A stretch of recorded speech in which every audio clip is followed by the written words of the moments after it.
working? Okay, good.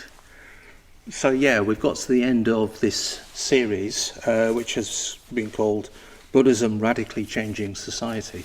So it's particularly about Dr Ambedkar and his mass conversion of Buddhists in 1956, and millions of Buddhists since that time is continuing on throughout India, the growth of Buddhism within India, the land of its birth. And we've had lots of talks from Jyotiro, Arthur Siddhi, Kulapriya. We had 2 Indian Buddhists, Sangha and Sujato, who came and talked about their experience and how Dr Ambedkar had radically changed their lives. Stephen here gave a really inspiring talk about qualities of Dr Ambedkar that he really admired. Padma Shuri came and did a question and answer about her time in India when she worked in India in the 1980s.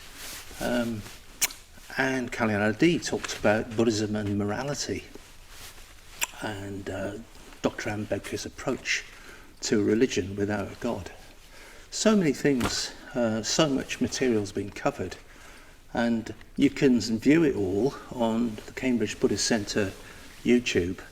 Have a look, and all the talks are there, so if you've missed any of them, you can do that. You can catch up on it all. So I'm Saddharaja, and I'm giving the last talk, and I want to start by talking about 2012.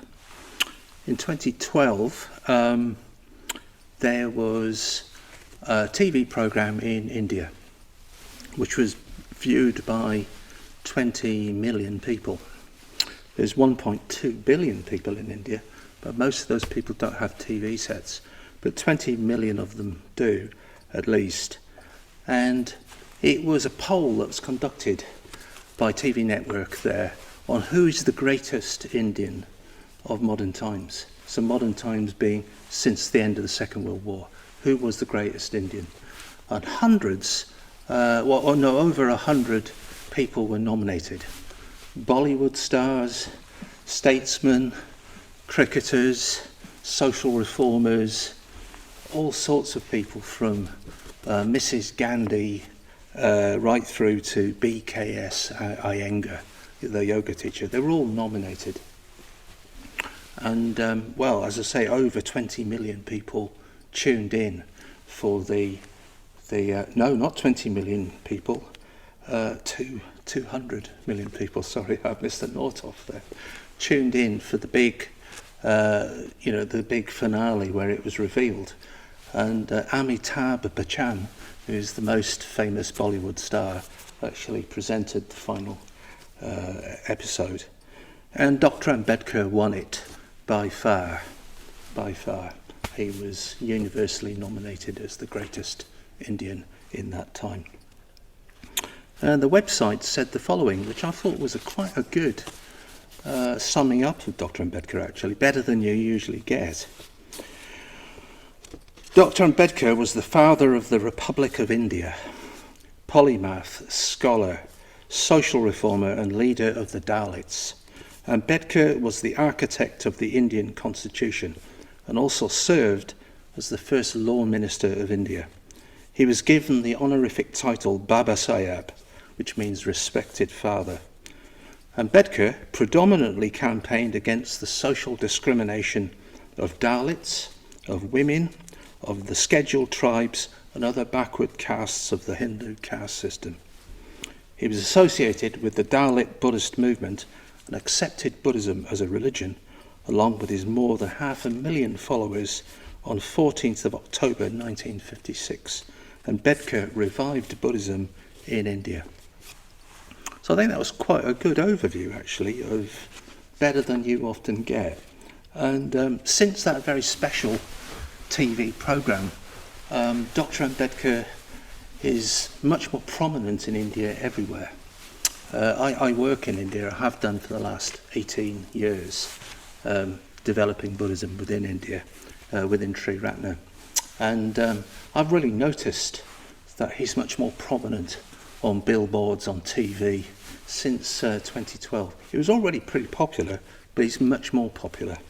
Whereas in the West, he's unknown. But there's lots of reasons for that. For me personally, I see Ambedkar everywhere, because I travel all over different parts of India, and I see him everywhere, and there's a particular way that I see him. So, last time I was there was January 2020, just before the pandemic, and I was in rural West Bengal, which is really, really third world. I'm starting a Buddhist centre at the moment in Calcutta, and there I was in the middle of nowhere, sitting in a rickshaw. There's lots and lots of trees, little villages here and there, paddy fields, and I can see a little brick building, and there's a large picture of Dr Ambedkar on the brick building. I've actually got the actual picture that was on it. It's the same picture. You see this all over India with Dr Ambedkar. There he was. And there's this brick building in the middle of nowhere, and it's the Dr Ambedkar lending library. They've got them everywhere all over India. If you want a book, because most people in India are still illiterate, if you want to get a book, you want to borrow, you go to a Dr Ambedkar lending. There's literally hundreds of thousands of them all over India. And he set it all up back in the 1940s, and they're still there. So everybody knows him from the point of view of lending libraries, but that's only a small part of what he did. Because Dr Ambedkar is surely up there with Nelson Mandela, Martin Luther King, Mother Teresa, all these great social revolutionaries and humanitarians, but he's unknown in the West. It's so weird, isn't it? There are lots of reasons for that, which I won't go into here. However, there is a new museum that's just opened in Camden in London, which is actually very good, and it's where Dr Ambedkar lived from 1921 to 1922 in London when he was studying for the bar. And it's a small thing, but it's a start. It's a start. What we really need, I think, is a whole series on Dr Ambedkar on BBC iPlayer or on Netflix or something like that, so that if we produced one of those on people's site, they would be amazed. They'd be absolutely amazed by this man, this great humanitarian, this great Dharma revolutionary. So in the last couple of months, we've taken a deep dive into the life and work of Dr Ambedkar, this great Buddhist of the 20th century. And we've seen his incredible struggle from what was known as an untouchable, it's a term we don't use anymore, right at the bottom of the Hindu caste system. Terrible life he was born into, difficult life, and his incredible struggle from poverty and injustice, and his rise out of that through sheer hard work, talent, and quite a few lucky breaks actually. He made it to become the most qualified man in India. He was a barrister, educationalist, scholar, humanitarian. He was all of these things. He was such an incredible man. And of course, he was the champion of the downtrodden classes. So, yeah, you could catch up with, like I say, the talks that we've had over the series. So what can I say tonight? This is the last in the series. What can I say that's new, that hasn't been said, that hasn't been covered in this series? That's what I asked myself a couple of weeks ago. So tonight I want to talk about the future, and I also want to talk about the past. I want to talk about the past in pre-Ambedkar, what life was like before Ambedkar, and because there's a direct connection between the past and the future, and hopefully you'll see that. The future I want to talk about because Buddhism continues to steadily grow in the world, across the world, and Dr Ambedkar's life is a crucial part of Buddhism, the potential for Buddhism to change and grow within the world. His message of liberty, equality and fraternity is pertinent to so many people who've not heard that. Millions and millions of more lives could be improved across the world if they could get to hear that message. And also humanity's facing some big challenges at the moment in the world. But I'll say a little bit more about that later. So first of all, the past. I want to talk about three things about the past. And in particular, I want to talk about three people. One of them I won't say very much about. Dr Ambedkar had three teachers. They were three people that deeply influenced him in his life. He didn't just become the person that he was towards the end of his life just through his own thoughts and his own ideas. He was deeply influenced by three people, and he calls them his three gurus. And two of them are almost completely unknown. So I'm going to tell you a bit about them, actually. In the vast amount of learning and study that he did in his life, he feels these three people influenced him more than anyone. And the first of these gurus was, of course, the Buddha. We know that. We know all about his connection with the Buddha. As a child, he carved images of the Buddha out of wood, and he was his guide. A lot of people sometimes say, well, he only converted to Buddhism in the last 6 weeks of his life. No, he was deeply influenced throughout his life from an early age by the Buddha. He won a school prize where he got a copy of the life of the Buddha, and that affected his life deeply from then on. He was a very religious man, and when he left Hinduism, he decided that he needed a religion, and his followers needed a religion which was worthy of the name, because he came to the conclusion that not all religions are worth having. Not all of them are. Incidentally, it's worth pointing out that Dr Ambedkar wasn't necessarily against Hinduism. A lot of people think he hated Hinduism. He didn't. He particularly hated Brahmanism, which is a kind of aspect of Hinduism. That was the bit that really... And he certainly didn't dislike Brahmins, but he hated Brahminism, which was this arrogant assumption of superiority. So, he said not all religions were worth having. So he spent many years studying Christianity, Islam, Jainism, Sikhism, and of course Buddhism. And he chose Buddhism, and he was deeply impressed with the teachings and the life of the Buddha and the example of the Buddha. And he felt, in the end, and said that he felt that only a Buddhist vision could really transform the world. Only a Buddhist vision. That's what he felt. He felt it was the religion for humankind. I'm not going to say a lot more about that, because we know about that. We know about his relationship with the Buddha and how it influenced him. But I am going to talk about one of his other teachers, who was called Mahatma Jyotiro Fuli. You won't have heard of him. Nobody has. But he should be right up there with Nelson Mandela and all these other great humanitarians. He lived from 1827 to 1890, and he was an Indian social activist, thinker, anti-caste social reformer, and writer from Maharashtra. And I've got a picture. This is an actually genuine Victorian photo of Mahatma Fuli. I found it after a long search on the internet. He's very well known in India. He basically completely changed the face of India in Victorian times. Him, along with his wife, Savitribai, were incredible social reformers. They changed everything in a really, really major way. And they really influenced Dr. Ambedkar. So he was a low-caste Hindu flower merchant, but basically he completely reformed Indian society, and he largely did that through his influence of the British government at the time, or what was called the British Raj. He influenced the lawmakers, the viceroys of the era.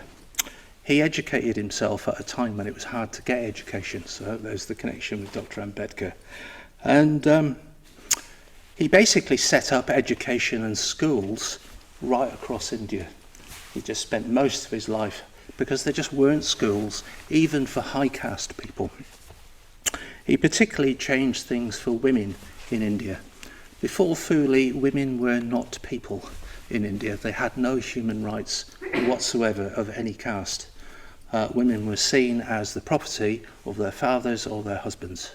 And it's a horrible thing, but that's how it was. And Fuli completely changed all that. Before he was born, sati had been abolished by the British government. Sati was the widespread Hindu practice of when a man died, his wife had to join him on the funeral pyre, but she joined him alive and was burned to death. And it really, really did go on, and the British banned it. But it was very, very widespread across India. That had already stopped by the time Fuli came along. But for Brahmin widows, they hadn't ever needed to practice sati, but they did have to have their heads shaved after their husband died. They could never remarry, and they had to live in a house with other Brahmin widows. And Fuli completely changed that. And he was able to push through the legislation so that they could grow their hair, they could remarry and live a normal life. He did incredible things, and he particularly focused on the downtrodden castes of India. And he was inspired by an Englishman, actually, called Thomas Paine. Thomas Paine wrote a famous book called Rights of Man. He was a Sudbury man, not very far from here. So it's incredible that Paine influenced Fuli, who changed the lives of millions of people. It was really, really quite incredible. He also established all these infanticide prevention centres. So basically, in the Victorian era, sexual assault was very, very widespread in India, and women would become pregnant, and they'd be in a terrible situation. So Fuli set up these places where women could go and have their babies without anyone knowing about it. It was very, very humane thing to do. He also coined the term Dalit. That's where the term comes from Fuli, which means broken, crushed or oppressed. And he wrote about equality and democracy, and he published widely, and it influenced the whole of the intellectual elite of India. And he transformed agricultural practices in India. Jethro Tull had invented his seed drill a century earlier. When I say Jethro Tull, I don't mean the 70s rock band, yeah? I mean the agriculturalist who invented this, much more efficient. And Indian agricultural practices were still in the Stone Age in Fuli's time. So he established up-to-date modern agricultural practices across India. And he helped to establish compulsory education for all boys and girls, and for men and women if they wanted it. He was also very tough and also very smart. He died in the age of 80, but his wife died in her 60s, Savitribai, from bubonic plague, because bubonic plague was still there in India in the 1800s, and she was working in a bubonic plague hospital. Incredible woman. There's a little story I'll tell you, one final little story I'll tell you about Fuli.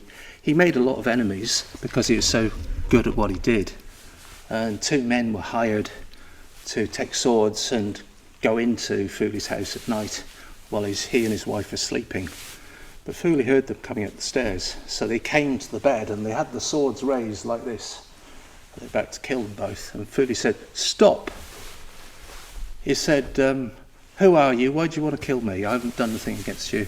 They said, "Well, we've been paid and we've been hired and we're going to kill you." He said, "Before you do that," he said, "can you just tell me how much you're going to get paid?"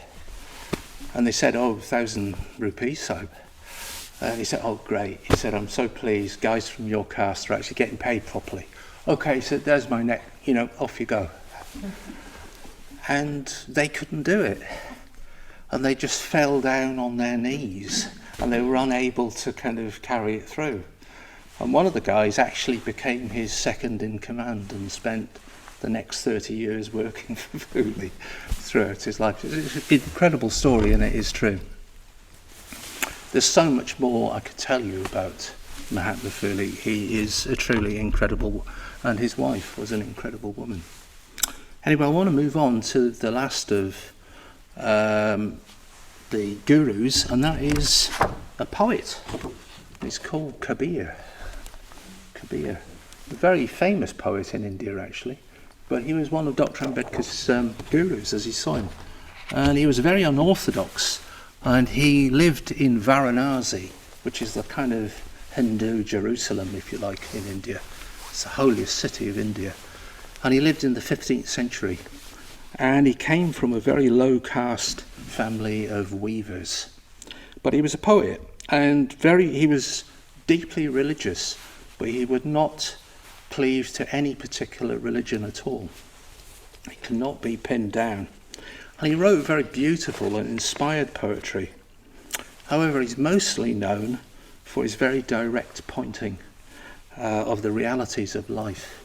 He cut through a lot of the nonsense, and he liked to challenge people's foolishness, their hypocrisy, their blindness, their narcissism and their arrogance.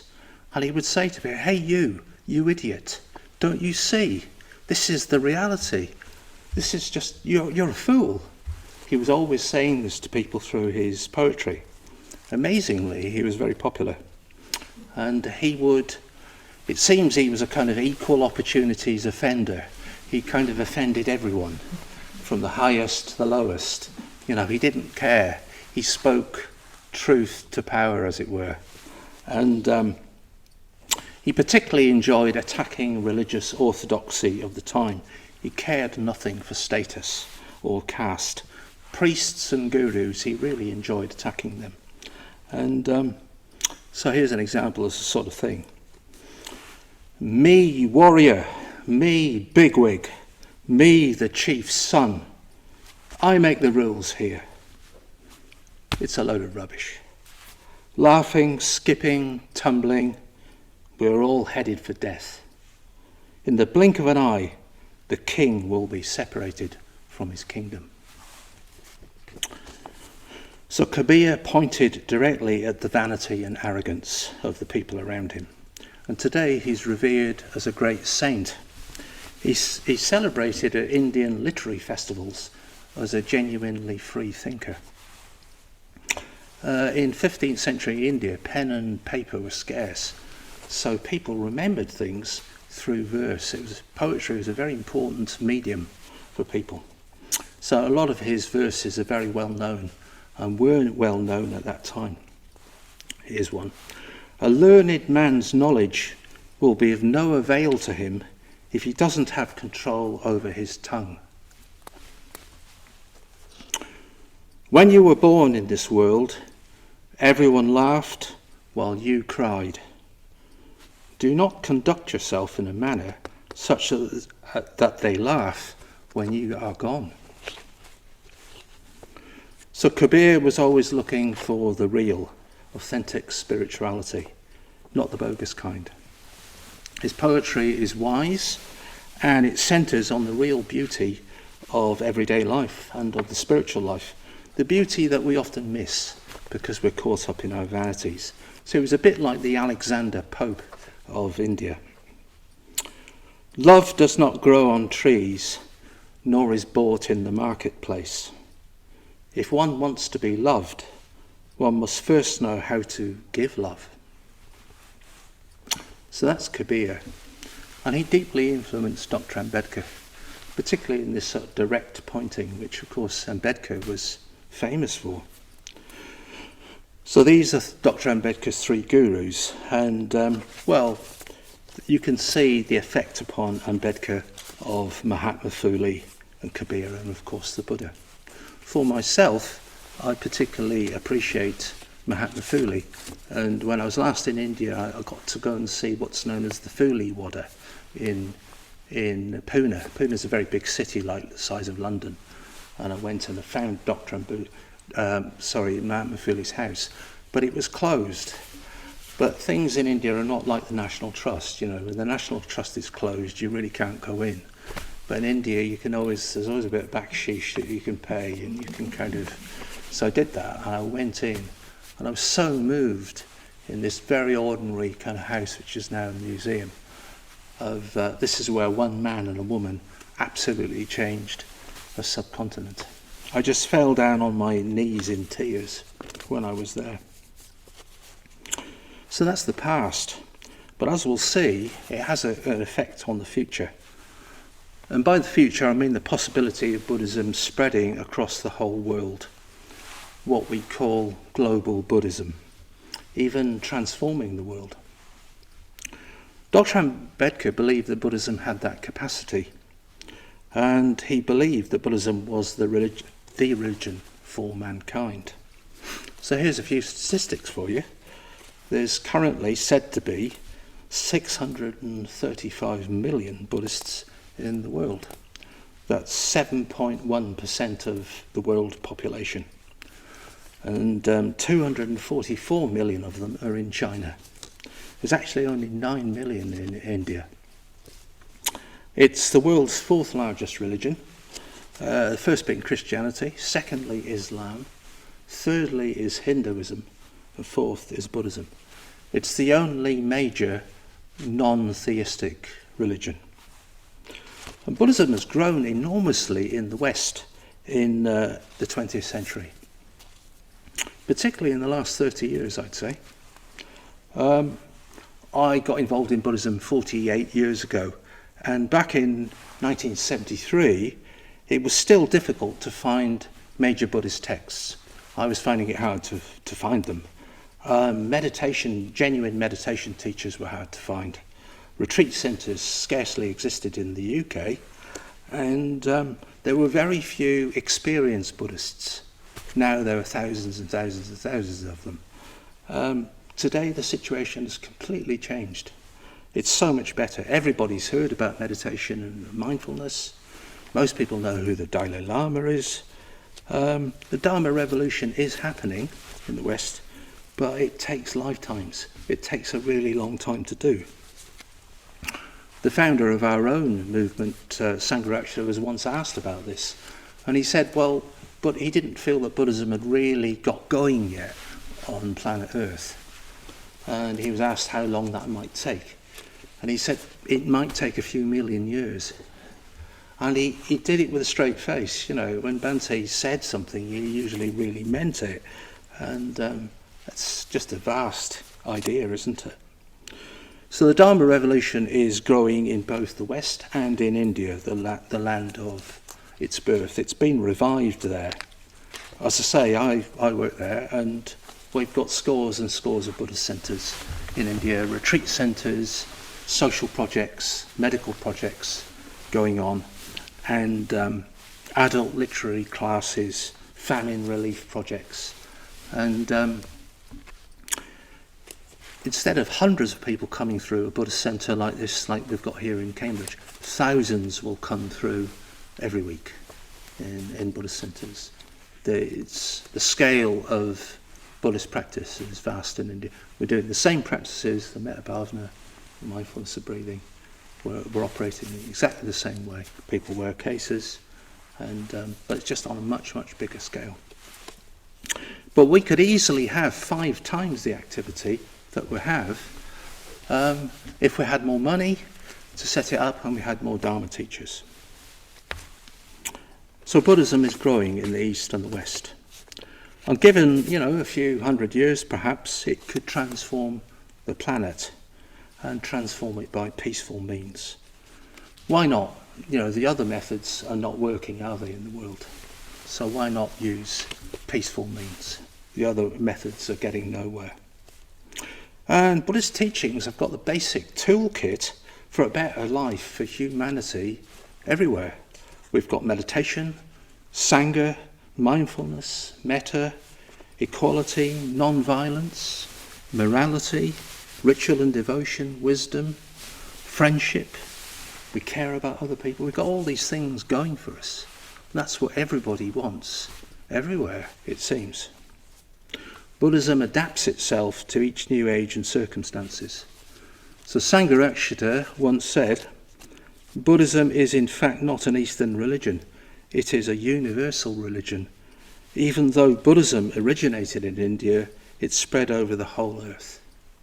Buddhism can be understood and practiced anywhere in the world because Buddhism addresses itself to the individual human being, regardless of race, nationality, caste, sex or age. Buddhism is therefore the religion of man. This is one of the reasons why I am a Buddhist. I believe that humanity is basically one. So Buddhism has the capacity to spread very densely and widely on the planet. And Dr Ambedkar would have approved of this. He once said Buddhists need to serve mankind. However, it could be that we don't have a long time span as a human race. Our planet is currently being threatened by what seems to be an unprecedented way through human activity. Life as we know it for human beings is going to change, and for all of the creatures, by the way. It's about to change within this century, or maybe sooner. It is already changing, actually, particularly in the third world, and I have seen this on my visits to India. The pandemic has shown us just how fragile our global systems are, how fragile and profoundly unequal our systems that we've got are at the moment. But global warming is a much, much bigger challenge to the world than the pandemic. So in this week of COP26, we need to bear this in mind, because it's massive. It's bigger than anything in humanity's history, probably. The fact is, no one really knows how hard and how fast it will hit the world community. But we know that it is facing all of us. It doesn't matter how much money you are, it doesn't matter how wealthy your country is, we will all be affected. In his book, How to Avoid a Climate Crisis, Bill Gates, who remains very optimistic, says that we'll need to develop a lot of new technologies and we'll need to change our lifestyles. If we do this, he said that we've got a chance, but there's an awful lot of things that we'll need to invent. So climate change means that we need solutions. We can't just rely on governments to actually legislate. We've actually got to do it ourselves. Human beings have got to get together and change our lifestyles and invent things. We need to pull together as a human race. We need to stop creating unnecessary divisions between people. And that means every one of us needs to do that. And when these solutions come, and I believe they will, it won't matter who they come from.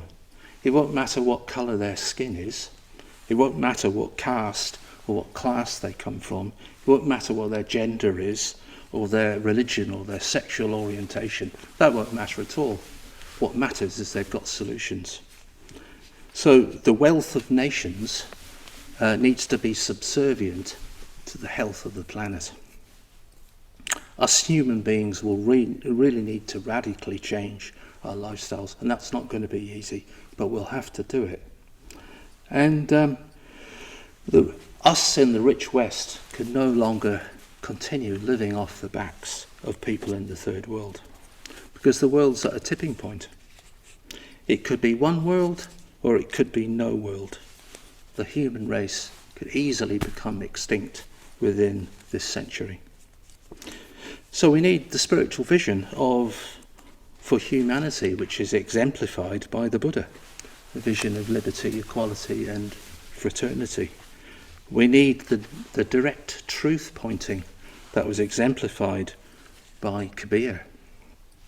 Because as individuals, we might find it hard to make changes, but we need to make them.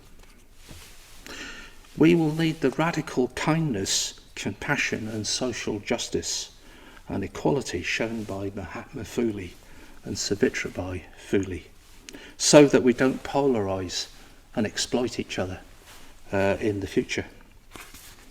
All these approaches, of course, are exemplified in the wonderful teaching and example of Dr. Ambedkar and his revolution of the mind, his Dharma revolution.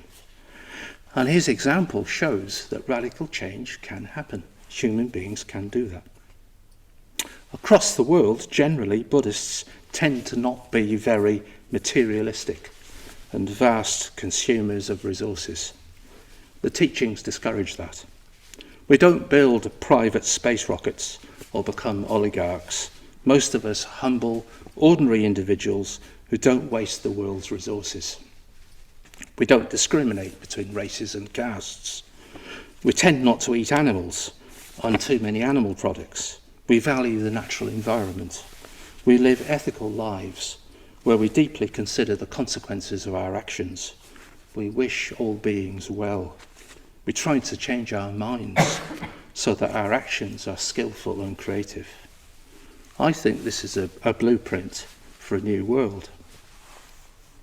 We try to creatively influence the well-being of the human race and prepared to try to exemplify. We don't always get it right, but we try to walk our talk. The next 30 years will be very challenging, I believe. Some of us will still be around in 30 years' time. Some of us won't. Perhaps we'll be living in a future life. Dr Ambedkar is no longer with us, but his legacy lives on. In fact, it seems to be gaining greater and greater influence in India, the birthplace of the Buddha. And hopefully, in time, that influence will spread more widely in the world because we need it badly. So let us end this series by rejoicing in the many, many merits of Dr. Babasaheb Ambedkar, and as individuals, strive to spread his message throughout our lives. So my question for the groups is quite simple. Do you think Buddhism can make a difference in the world? Thank you.